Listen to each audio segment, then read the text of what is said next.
Hello guys, welcome back to Hanu entertainments. మేమైతే బిర్యానీ తినడానికి పోతున్నాం. ఎక్కడ అనుకున్నారా?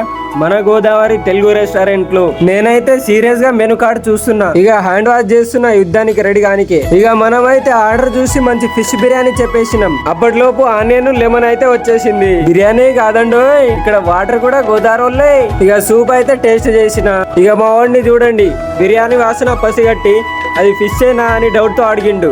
మావాడు అడిగినట్టే వాడు తెచ్చింది ఫిష్ బిర్యానీ కాదు, ఎగ్ బిర్యానీ. పాపం టెక్నికల్ ప్రాబ్లం వల్ల ఎగ్ బిర్యానీ తెచ్చిండు, మళ్ళీ దాన్ని మార్చి ఫిష్ బిర్యానీ తెచ్చిండు. మావాడికి అయితే టేస్ట్ బాగా నచ్చిందంట. ఇప్పుడు మనం ట్రై చేద్దాం. ఇక టేస్ట్ అయితే వేరే లెవెల్ ఉందనుకో. ఇప్పుడు నేను మీకు ఒక వెరైటీ టేస్ట్ చూపిస్తా, చూడండి. ఆ కొలగడ్డ తీసుకో, ఆ నిమ్మకాయ తీసుకో, దాని మీద పిండుకో, ఆ కొంచెం సాల్ట్ తీసుకో, దానిపైన వేసుకో, కొంచెం కొంచెం వేసుకో, అలా దాన్ని తీసుకో, అలా నోట్లో వేసుకో. ఆ టేస్ట్ మాత్రం బిర్యానీ కంటే బాగుంటుంది అనుకో. పెరుగుతో ముగింపు. Location Madhapur, pillar number 1717, opposite లో గోదావరి రెస్టారెంట్ అని ఉంటది. నేను ఇలాంటి వీడియోస్ చేయాలంటే మీరు నన్ను సబ్స్క్రైబ్ చేయాలి. Please subscribe.